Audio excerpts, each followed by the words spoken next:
阿里巴巴董事会主席蔡崇信和妻子吴敏华结束了近30年的婚姻。我看到这条新闻的时候感触太深了。顶级婚姻的结束也可以是不带血不丝的，两个人走不下去了，真的不一定非要撕成仇人嘛。我这条视频内容会很长，我想深度分析一下，也想讲讲他们的事情，真想也给如果想离婚或者婚姻不太幸福的人听一听。先说我为什么会这么想。我做了20多年婚恋心理咨询培训，我见过大部分的高阶层人士离婚，场面都不好看，要么是情感纠葛公开撕，要么是为钱撕破脸打几年官司，其他的背叛的我就不说了。李国庆和俞渝从股权骂到私生活，互相爆黑料抢公章，离婚官司打了7年没有消停。还有韩国3星的长公主李富珍，前夫保安出身，离婚的时候索要巨额分手费，官司打了整整5年。很多这样的例子我相信你们身边也都会有，就会让人觉得有钱人离婚要么狗血剧，要么是商战片。当然普通人离婚就是个狗血剧，大家都在抢钱。所以当蔡崇信夫妇发布离婚声明的时候，我觉得他们做的真的是太体面了，他们这才是真正的高认知人士对于婚姻的一些做法。毕竟他们这个经济的这个盘子太大了。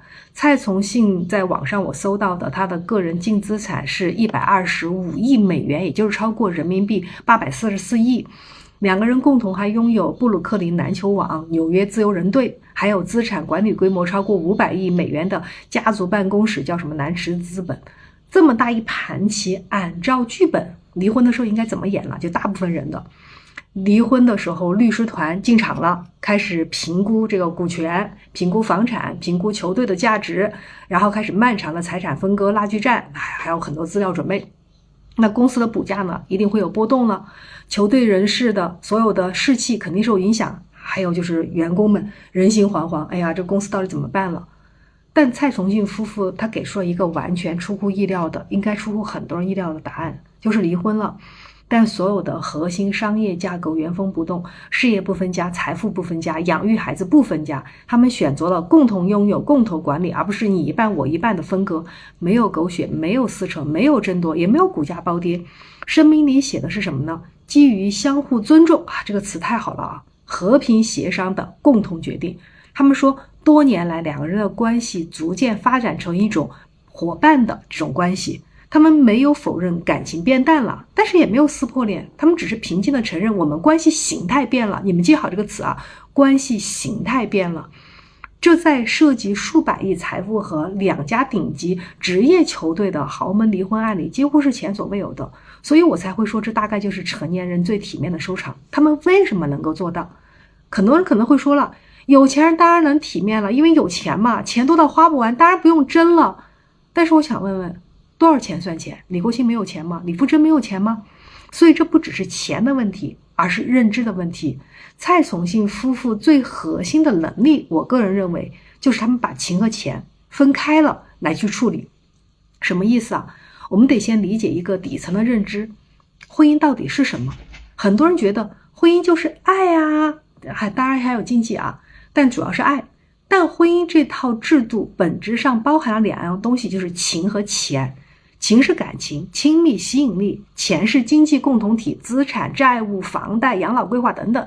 两个人因为爱走到一起，然后共同组建一个经济单位，一起赚钱，一起花钱，一起规划未来。但问题在于，情和钱是2套完全不同的系统哦。情是流动的，是变化的，是不可控的，而钱呢，是现实的，是可计算的，是需要管理的。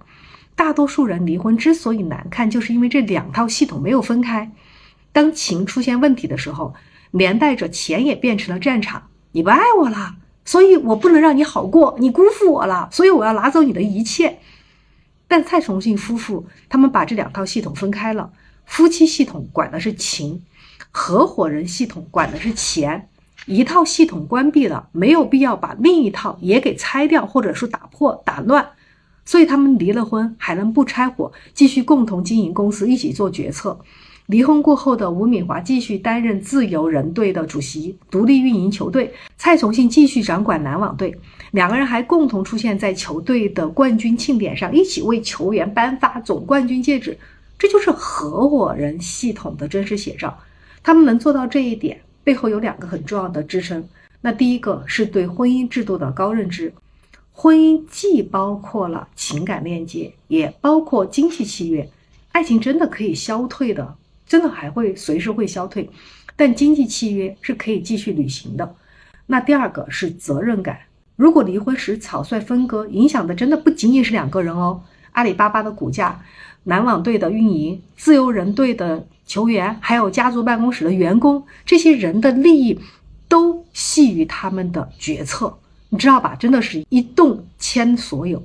你们知道土豆网创始人王威吗？当年他的离婚，前妻要求分割股权，什么时候要求分割的？在土豆网 SEC 提交上市申请的次日向法院提交的申请。那这个举动是什么？直接就拖累了土豆网的赴美上市的一个进程，它的 IPO 被迫暂停了8个月，这就导致了错过最佳上市的窗口。听说啊，当时的市值损失直接最少是20多亿美元。那优酷呢，直接捷足先登，土豆网被低价收购。所以你看，一个不负责任的离婚，毁掉了不仅仅是双方的利益。你们想想，如果他们能够暂缓离婚，那是不是分的会更多一点，员工也更获益一点？但是他们没有这么做，就得要这么去做，这不就是被情绪化所牵动了吗？所以他们的利益直接受损了，员工的利益呢也直接受损了。而蔡崇信夫妇他们能把情和钱分开，不让情感影响商业决策，这不只是对双方负责任，也是对员工、对企业、对股东负责任。我说的再大一点，我觉得他们这个才是真正的爱，他们懂爱。很多人可能会觉得这哪里还有爱了？因为大多数人会觉得离婚了就没有爱，而且很多人会觉得哇，太可惜了，神仙眷侣30年的婚姻，他们都离婚了，婚姻还有什么意义？那肯定不爱了。如果连他们都走不下去了，那我还能相信什么？相信爱吗？我特别能够理解这种感受，但是我想换一个角度问问你们，他们是真的没有爱了吗？还是我们对爱的理解太窄了？很多人对爱的理解只有一种形态，叫浪漫之爱，就是那种由多巴胺、苯乙胺这些化学物质构成的，充满激情的，想要和对方共度余生的，哎呀，多巴胺分泌出来的那种感觉。心理学上可以把它称之为激情之爱，它只是爱的初始的一种形态或者一种形态而已，热烈但是短暂，但它不是爱的全部，这只是男欢女爱的一种爱的开始。心理学家斯滕伯格提出过一个著名的爱情三角理论，那爱是由3个要素构成的：激情、亲密、承诺。激情是化学反应，亲密是情感连接，承诺是理性选择。蔡崇信和吴敏华的关系里面，我觉得激情可能就是退场了，没有了，但是亲密和承诺还在，并且守得还很好。他们在生命里提到的共同经营事业、共同抚养孩子，这种背后是一种深刻的信任、默契，还有就是协作。你想，你能和一个人共同经营一家1000亿级的公司，共同养育3个孩子，这本身就说明亲密和承诺依然存在。当然还有吴敏华在 WNBA 里面取得的成就，蔡崇信多次公开就表示赞赏。那蔡崇信在阿里的战略决策也必然有吴敏华作为智囊的参与，这种智力上的欣赏、事业上的并肩作战，本身就是一种更加深刻的情感链接，我觉得这也是一种高浓度的爱。所以我想说，他们不是大家传统意义上说的不爱了，而只是浪漫之爱退场了，但其他形式的爱还在，且这种才是真正一种爱的体现。他们选择离婚不分家，某种程度上就是在保护这些更复杂、更长久的情感链接，当然还有一些利益。走到他们这个人生阶段了，财富和地位都登顶了，也许他们最在意的已经不再是个人的情感的满足，而是共同作品的延续，篮网队的冠军文化，自由人队的 WNBA 的影响力，或者南池子这种资本的传承，还有3个子女的未来。当情感能量投入到这些共同作品之上，他们之间的链接反而能通过事业延续下来了。所以我觉得他们的爱从彼此占有应该升华到了共同创造。我想我讲到这个地方，可能有人会说啊，对，你说的都对，但我觉得这些离我好远啊，而且很难嘛，我们是普通人，我们哪有那么多钱，哪有那么多理性？我完全理解这种感受，因为我自己也见过太多普通人的离婚，没有几百亿的资产，那只有一套可能还在还贷款的房子，那没有篮球队，就是篮网队要管理，只有一个孩子的抚养权要争。对普通人来说，离婚不是资产重组，而是生存方式的撕裂。所以我想很认真的跟你们说，普通人做不到蔡崇信那个级别的体面，不是软弱，我能理解这是现实。你面对的是实打实的生存压力，是离了婚可能真的没有地方住，可能真的养不起孩子的恐惧。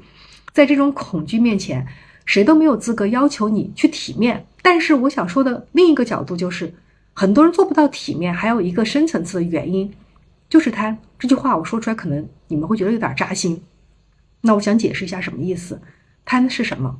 第一，贪情，不甘心自己曾经的付出打了水漂，所以一定要争一个对错，争一个输赢，争一个道德高低。我为这个家付出了这么多，你怎么就这么对我呢？你不给我点东西，对吧？你对不起我。所以这种贪的背后是对过去的执念。我们总希望付出就一定要有回报，总希望爱过就一定要有结果。但关系这件事情恰恰没有这个定律的，不是说你付出就一定会达到结果的。那第二就是贪钱，害怕离了婚，生活质量断崖下跌，害怕一个人养不起孩子，害怕未来的不确定性。这种贪背后是对安全感的恐惧。很多人在婚姻里长期处于经济弱势地位，一旦离婚，确实面临巨大的生存压力。也就是说，很多人都是打着爱的幌子，贪图自己的需要，贪情、贪钱、贪安全感。当然我想说一下，这里背后还包括自己的能力，没有能力，缺能力，所以他还会贪这种东西，或者才会贪这种东西。